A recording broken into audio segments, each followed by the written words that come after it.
sulaman ini atau kecosan ini adalah sebuah simbol atau semiotik bahwa sebagai Presiden Republik Indonesia, Abah Anies akan mempersatukan Indonesia kembali.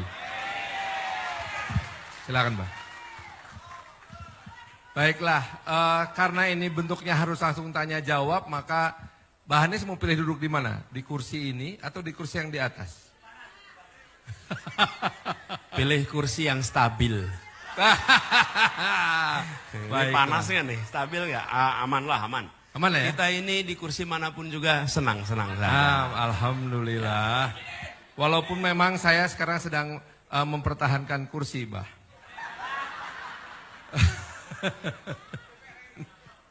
Baik, Pak.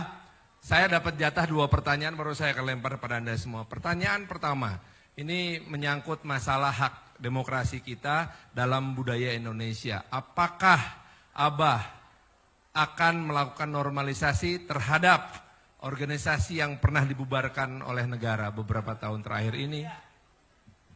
Sebut aja namanya, jangan takut. Oh ya udah. Ini. Gimana? Malah saya yang tanya yang takut, harus yang jawab yang takut. Apakah Abah akan melakukan normalisasi terhadap FPI dan HTI? Ya, gini, saya sebelum jawab itu saya mau bilang terima kasih dulu. Buat semua seniman budayawan di Bandung yang sudah bersama-sama menyiapin ini. Kang Rosid, terima kasih, instalasinya dahsyat. Kemudian saya kalau ke Bandung biasanya nyempetin ke tempat Kang Rosid. Ini lagi masa kampanye jadi nggak bisa mampir, Kang. Kemudian Kang Iman Soleh, ini Ledeng, ini komunitas Ledeng luar biasa. Makasih. Dan semua saja yang hadir di sini. Dan ini adalah memang saya bilang kita ingin agar proses demokrasi kita ini lebih dialogis, lebih terbuka. Lebih siap untuk berbicara ke depan. Kenapa? Karena yang sedang kita pertimbangkan untuk diberi kewenangan itu bukan sekedar milih orang untuk fotonya dipasang di ruang kelas, betul nggak, Kang Pan? Betul. Tapi kita sedang milih orang untuk nantinya dimintai peran atas nama rakyat, atas nama negara mengambil keputusan. Karena itulah kita pengen tahu bagaimana cara berpikirnya, bagaimana cara mengambil keputusannya, supaya rakyat bisa ngecek seberapa sama saya dengan dia. Seberapa sama, belum tentu 100% sama, tapi paling tidak bisa tahu. Kalau tidak ada dialog dan cuma foto-foto aja, nanti kita keliru seperti pernah kita alami dulu-dulu. Betul nggak? Iya. Loh, kita nggak tahu calon berpikirnya bagaimana, cara ngambil keputusannya gimana. Kerakyatan itu bukan ditunjukkan dengan foto, kerakyatan itu ditunjukkan dengan pikiran, gagasan, dan perbuatan. Ya. Jadi karena itulah kemudian kami merasa terima kasih siapapun yang menyelenggarakan acara ini menjadi kesempatan untuk semua nyocokin kalibrasi. Ya. Nah kemudian kembali kepada apa yang ditanyakan oleh Kang Farhan tadi. Negara ini adalah negara hukum. Setiap warga negara memiliki hak untuk berserikat, berkumpul, melakukan kegiatan apapun juga. Negara tidak bisa mengatur pikiran orang. Negara tidak bisa mengatur perasaan orang. Yang negara bisa atur adalah perbuatan. Bila melakukan perbuatan yang melawan hukum, maka hukum akan mengambil tindakan untuk didisiplinkan. Betul ya? Jadi pikirannya tidak boleh. Nah kita harus menghormati pikiran. Kadang-kadang kita ingin menyamakan pikiran. Kadang-kadang tanpa sadar kalau ada orang beda pikiran harus sama dia dengan saya. Tidak boleh. Tidak boleh. Dalam ruangan ini saja belum tentu semua pikirannya sama. Dan negara tidak pernah bisa mengatur pikiran.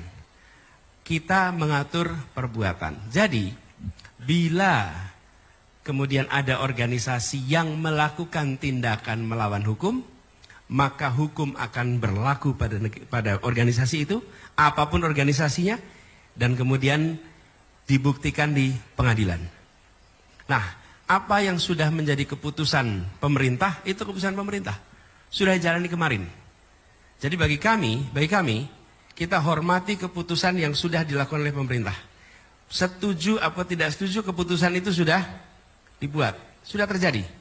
Ke depan kita akan pastikan semua organisasi yang menurut pemerintah keliru, maka pemerintah akan membawa ke pengadilan dan pemerintah akan menunjukkan kepada rakyat di mana salahnya. Tapi ketika saya bertugas sebagai presiden, saya tidak akan membubarkan. Saya akan membawa ke pengadilan, minta pengadilan membubarkan. Bila melakukan pelanggaran hukum. Kenapa? Karena kami menghormati institusi pengadilan. Yang sudah kejadian sudah. Tapi ke depan kita hormati pengadilan. Dan disitulah negara demokrasi. Karena kalau tidak, nanti negara ini dijalankan pakai selera. Kalau pakai selera apa? Gini nih.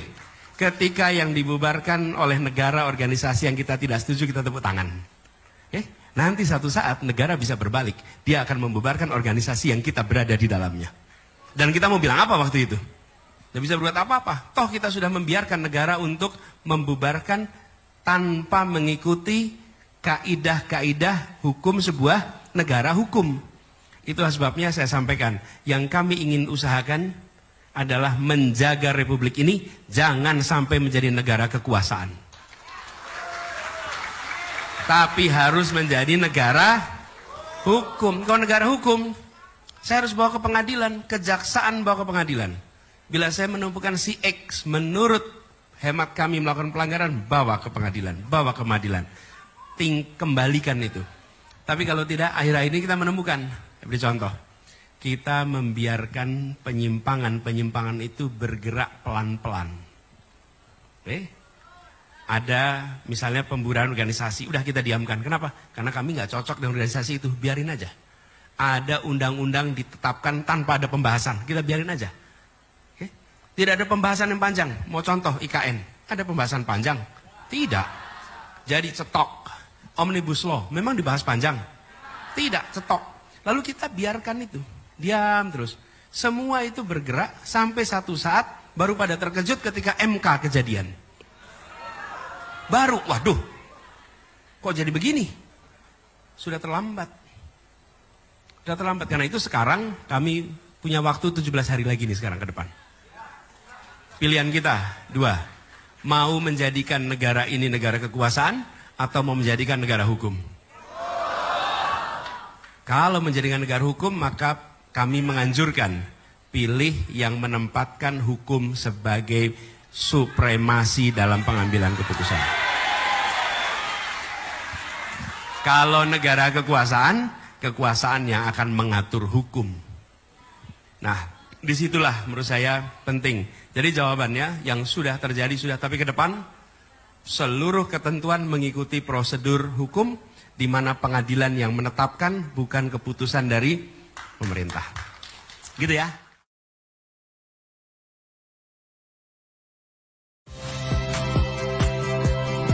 Saya Rahmat Ibrahim. Saksikan program-program Kompas TV melalui siaran digital, pay TV, dan media streaming lainnya.